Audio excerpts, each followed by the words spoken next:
আসসালামু আলাইকুম। স্বাগত সবাইকে আমার আজকের পর্বে। তৈরি করে দেখাবো ভাপা পিঠা। তবে আজকের পিঠাটা একটু স্পেশাল। আজকের পিঠাগুলো তৈরি করার ক্ষেত্রে আমি চালের গুঁড়া ব্যবহার করব না। সুজি দিয়ে কিভাবে খুব সহজে মাত্র ৫ মিনিটে এই ভাপা পিঠাগুলো তৈরি করা যায় সেই রেসিপিটাই আপনাদের সাথে শেয়ার করব। আশা করব আমার আজকের রেসিপি আপনাদের সকলের কাছে ভালো লাগবে। ভাপা পিঠা তৈরি করার জন্য প্রথমে একটা মিশ্রণ তৈরি করতে হবে। তার জন্য একটা বাটির মধ্যে নিলাম ২ কাপ পরিমাপের সুজি, আধা কাপ নিয়েছি চিনি, আর ২ কাপ নিয়েছি নারিকেল কোড়া। সেই সাথে নিয়েছি আধা চা চামচ লবণ। সবকিছুকে একসাথে ভালোভাবে মাখিয়ে নিচ্ছি। আর এই মাখিয়ে নেওয়ার কাজটা একটু সময় নিয়ে করতে হবে।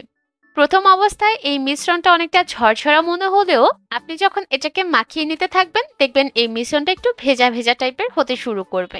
যেহেতু মিশ্রণটার মধ্যে চিনি ব্যবহার করেছি তাই চিনির থেকে যে পানিটা বের হবে আর নারকেল থেকে যে পানিটা বের হবে সেই পানিতেই কিন্তু এই সুজির মিশ্রণটা একটু আঠালো হয়ে আসবে। আর দেখতেই পাচ্ছেন মিশ্রণটা মাখিয়ে নিতে নিতেই কিন্তু একটু ভেজা ভেজা হতে শুরু করেছে। তবে কোনোভাবেই এর মধ্যে পানি দেওয়া যাবে না, তাহলে কিন্তু মিশ্রণটা আঠালো হয়ে যাবে আর পিঠাগুলো পারফেক্ট ভাবে হবে না। তাই একটু সময় নিয়ে ৮ থেকে ১০ মিনিটের মতো এই মিশ্রণটাকে মাখিয়ে নিতে থাকবেন। আর মাখিয়ে নিতে থাকলেই দেখবেন মিশ্রণটা একদম পারফেক্ট ভাবে তৈরি হয়ে যাবে। আর এই যে দেখতে পাচ্ছেন এর মধ্যে কিন্তু মিশ্রণটা পারফেক্ট ভাবে তৈরি হয়ে গেছে। আর হাতের মধ্যে কিছুটা মিশ্রণ নিয়ে চাপ দিলে দেখছেন দলা পাকিয়ে থাকছে। এবার এই মিশ্রণটাকে আমি একটা সাইডে ২০ মিনিটের মতো রেখে দিব। এতে করে মিশ্রণে থাকা চিনিটা পুরোপুরি গলে যাওয়ার সুযোগ পাবে আর এই মিশ্রণটা আরো অনেকটা পারফেক্ট ভাবে তৈরি হবে। ২০ মিনিট পর আমি মিশ্রণটাকে নিয়েছি আর ভালোভাবে মথে নিচ্ছি। আর এটা কিন্তু এই পর্যায়ে পিঠা তৈরি করার জন্য পারফেক্ট ভাবে তৈরি হয়ে গেছে। আর কিছুটা মিশ্রণ হাতে নিয়ে এভাবে করে চাপ দিলে যদি দলা পাকিয়ে থাকে তাহলে বুঝতে হবে ভাপা পিঠা তৈরি করার জন্য এই মিশ্রণটা একদম রেডি। যেহেতু মিশ্রণগুলো একটু দলা পাকিয়ে আছে তাই হাত দিয়ে একটু ঝুড়া করে নিচ্ছি, এতে করে পিঠাগুলো তৈরি করতে সুবিধা হবে। এবার ভাপা পিঠা তৈরি করতে চলে যাচ্ছি। তার জন্য এরকম একটা স্টিলের বাটি নিয়ে নিয়েছি আর এর মধ্যে সামান্য একটু তেল মাখিয়ে নিয়েছি। এবার যে সুজির মিশ্রণটা তৈরি করলাম সেই মিশ্রণ থেকে অল্প অল্প করে মিশ্রণ বাটির মধ্যে হাত দিয়ে এভাবে একটু ছড়িয়ে দিচ্ছি।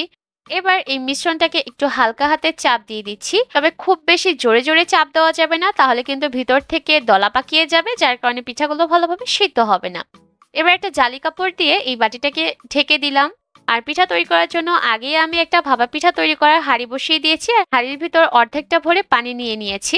আর পানির মধ্যে যখন খুব ভালোভাবে বলক উঠে আসবে আর উপর দিয়ে ভাপ বের হতে শুরু করবে, ঠিক সেই পর্যায়ে পিঠার বাটিটা এই হাঁড়ির উপর দিয়ে দিতে হবে। তবে পিঠা তৈরি করার ক্ষেত্রে একটা বিষয়ে খেয়াল রাখবেন, কোনোভাবে কিন্তু পানিটা বলক আসার আগেই পিঠা দিতে যাবেন না, তাহলে কিন্তু পিঠাগুলো ভিতর থেকে কাঁচা থেকে যাবে।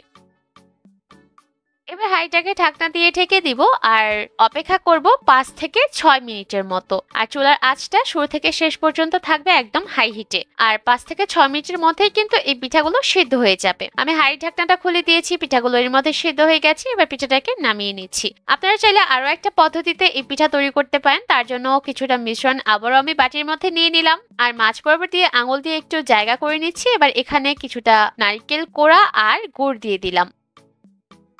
এবার উপর থেকে আবারও মিশ্রণ দিয়ে আবারও সমান করে বিছিয়ে দিলাম। যারা পিঠাটা একটু মিষ্টি টাইপের খেতে পছন্দ করেন তারা চাইলে কিন্তু এভাবেও এই পিঠাটা তৈরি করতে পারেন। এবার আবারও জালি দিয়ে ঢেকে এই বাটিটাকে আমি হাঁড়ির মধ্যে দিয়ে দিয়েছি আর ৫ থেকে ৬ মিনিটের মতো অপেক্ষা করব। ৫ থেকে ৬ মিনিটের মধ্যেই কিন্তু পিঠাগুলো খুব সুন্দরভাবে সিদ্ধ হয়ে যাবে। আর অবশ্যই চুলার আঁচটাকে এই পর্যায়ে একদম হাই হিটে রাখতে হবে। একইভাবে করে আমি সবগুলো ভাপা পিঠাই তৈরি করে নিব। চালের গুঁড়া ছাড়াই খুব সহজে সুজি দিয়ে মাত্র ৫ মিনিটে আপনারা এই ভাপা পিঠাগুলো তৈরি করতে পারবেন। আর এই ভাপা পিঠাগুলো খেতে কিন্তু দারুণ মজার হয়ে থাকে। আর এই পিঠাগুলো যখন আপনারা বাড়িতে বানিয়ে সার্ভ করবেন দেখবেন কেউ বুঝতেই পারবে না এটা সুজির তৈরি করা ভাপা পিঠা। কেমন লাগলো আমার আজকের এই ভিন্ন স্বাদের সুজি দিয়ে তৈরি ভাপা পিঠা অবশ্যই কমেন্ট করে জানাবেন। আর বাড়িতে অবশ্যই রেসিপিটা ট্রাই করবেন। আমার বিশ্বাস আপনাদের সকলের কাছে রেসিপিটা ভালো লাগবে। আজকের মতো এখানে বিদায় নিচ্ছি। সবাই অনেক ভালো থাকবেন। আল্লাহ হাফেজ।